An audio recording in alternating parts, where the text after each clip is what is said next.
Big Finish is a strong example of what you can do with an audio format, compared to a visual format, as it has tons of primary examples to name from, as you need no real budget for an audiobook, just some pure imagination to help fill the screen in for yourself. Now the short trips have been around since November of 2010. Initially it was in volumes, each story being dedicated to one of the 8 Doctors, but these days it follows the more well-known format of single releases every month. One of the unique things about the short trips, though, is the fact that the stories can be from the fanbase. People can submit stories, whether it be the concept or maybe a full script, and if lucky enough, Big Finish will choose your idea and turn it into a short trip audiobook. Of course, this isn't always the case, as sometimes official authors write the stories. Which brings us into today's story, as we see the second Doctor and Jamie McCrimmon take a dive into Paris 1908 and uncover what is deemed to be deleted scenes.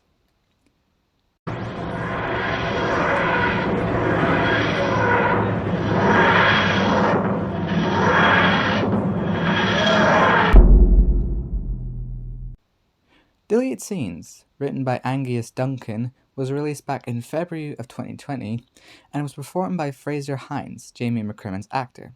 Now we start in a large theatre room as we hear about a film director through their great-granddaughter named Jemima. The film director in question is called Celine Tessier, and when that name is called, it appears that people rolled their eyes at the name of Celine's film and her name itself.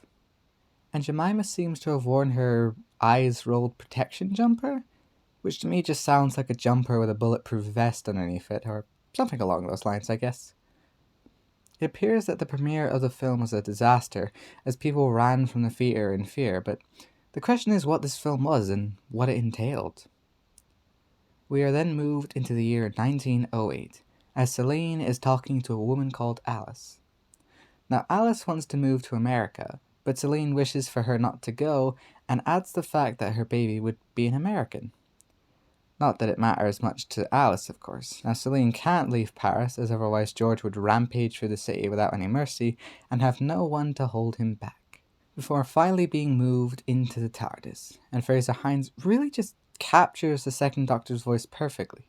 And this isn't the first time he's done the voice either, as Fraser has appeared in The Yes Men, released in September of 2015, up to The Daughter of the Gods, released in November of 2019, both being a part of the Early Adventures range, which Fraser has appeared in mainly as Jamie McCrimmon and the Doctor. The same goes for the first Doctor in the Early Adventures, as both Peter Purves, who plays Stephen Taylor, and William Russell, who plays Ian Chesterton, have played the first Doctor in the Early Adventures. But enough sidetracking for now, as we return to 1908, as George is performing magic tricks with his companion Eugene. Green flames are erupting up from the stage, which are made from a simple copper and sulfur solution. Of course, George calls for a box to be brought forth. But the box is not the one he expected.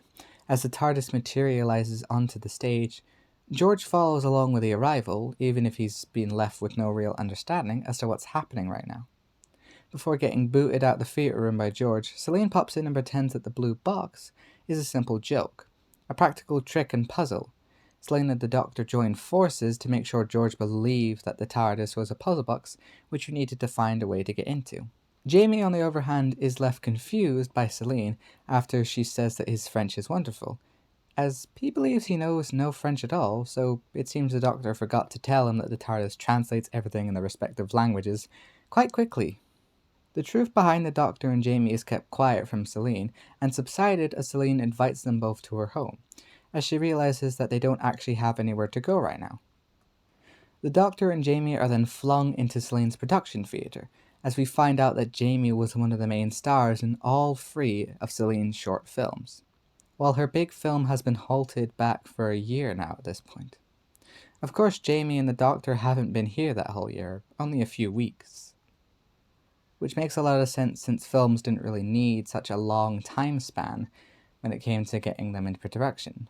Back then, you could have a film ready in just a couple of weeks, honestly. Celine quickly catches on, though, as she realizes what Jamie is, and what the TARDIS is as well. after seeing what the box did. It's an interesting insight to something, as the Doctor and Jamie have been there for a few weeks, which is something we didn't see much of in the original show. We didn't see the TARDIS team stick around in a time period for such a long time, minus when the third Doctor was stranded on Earth by the Time Lords, of course. And the same goes for someone from the past finding out what the TARDIS is. It's something we only ever really saw in Marco Polo.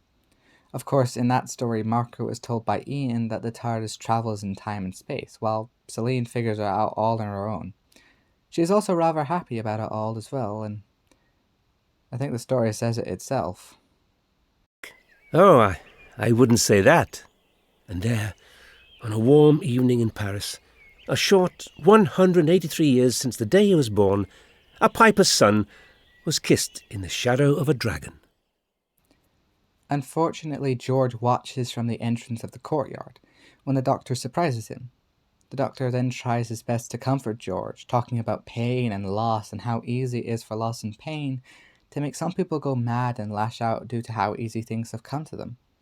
Before somewhat scaring George by grabbing him as he went to walk away, knowing his words would not be enough, and nor would his actions, sadly. And we find out that the Doctor was right, as a fire was started and many of the props and costumes for our next film was completely burned, and George ran from Paris afterwards, which leaves Celine in devastation and sadness, as she's been made near flat broke due to how much she put into her film. But Jamie comes up with an idea to take Celine away, as she's known about the TARDIS for ages by now, whilst the Doctor sees the error of his ways by letting Celine and Jamie become so close to each other. It reminds him of Victoria, knowing how Jamie felt about her. Which admittedly didn't come across to me in that way as such, but that could easily be because I haven't seen a lot of Jamie and Victoria outside of the show, as I guess more romance-based relationships weren't really a part of the 60s too, especially when it came to the main cast of characters. Well, for the most part at least. The Doctor cracks due to Jamie's words, as Jamie is in all honesty right about what he's saying. Why shouldn't they help when people are in misery or in a state of sadness? As Celine enters inside the TARDIS with Jamie and the Doctor, as they travel off, Celine cried out as her theory was proved right. In doing so, though, an entanglement in the web of time was caused due to what was in the film, along with the forgetfulness of the Doctor as he realizes how much attention could be drawn towards him.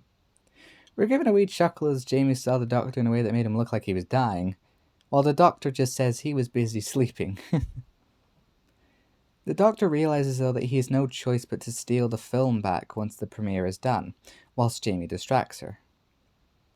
We're finally given an answer as to what scared the audience, as they saw real-life dragons on screen, causing them to run and scream in pure fear from what they saw on the silver screen, as the projector is toppled to the floor and light fills up the room, whilst Jamie comforts and hugs tightly around Celine as everyone runs out the theatre.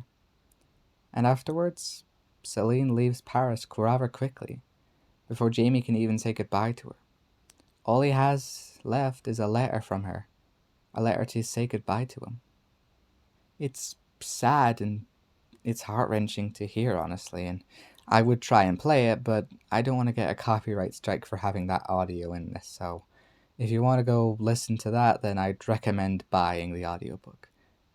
We then finally return to the lecture room, as all but a single man leaves, leaving Jemima confused as a man with a fedora-style hat, a long brown coat, and a multicolored scarf. It's the Fourth Doctor.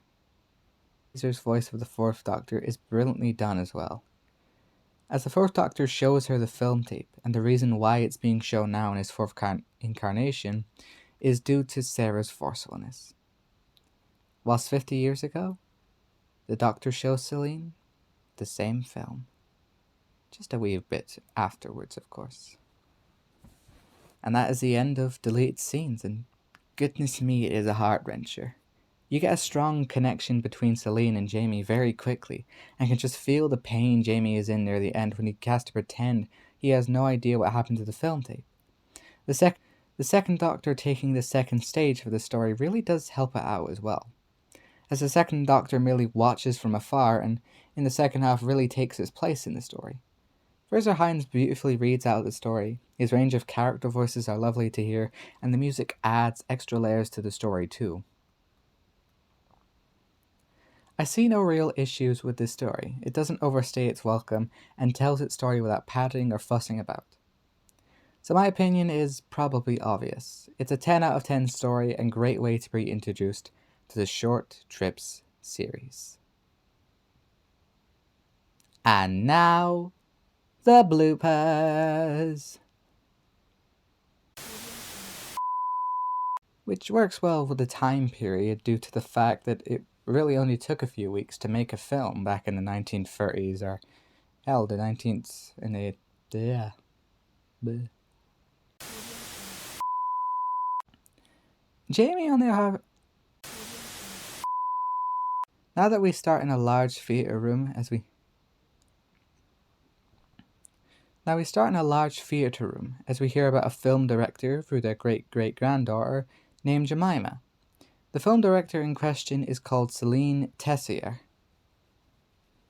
No, that's not right. Which makes a lot of sense considering back then, films were able to come out a lot quicker and were made in a lot less of a... No. Which made a lot of sense since films didn't really need such a long time Bleh. Celine quickly catches on though and... Bleh. Celine quickly catches on though as the... Bleh.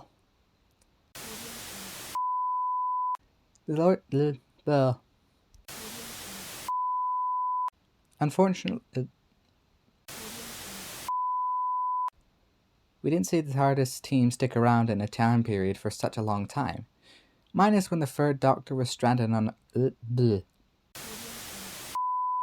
Thanks for watching the video. I'm very happy you made it to the end. If you want to help support my channel, then please leave a like down below and hit the subscribe button too, along with the bell icon to make sure you get notifications for when I upload my next video. Mainly because at the moment my release schedule isn't final. If you want to support me further, then you can check out my TikTok account or my Patreon page where you can pledge to see what's behind the scenes that went into making this new video. If you want to watch another video from my channel as well, then they should be appearing on the screen now. Other than that though, I hope you have a lovely rest of your day or night, and I'll see you again soon in Pixel Reviews. Goodbye!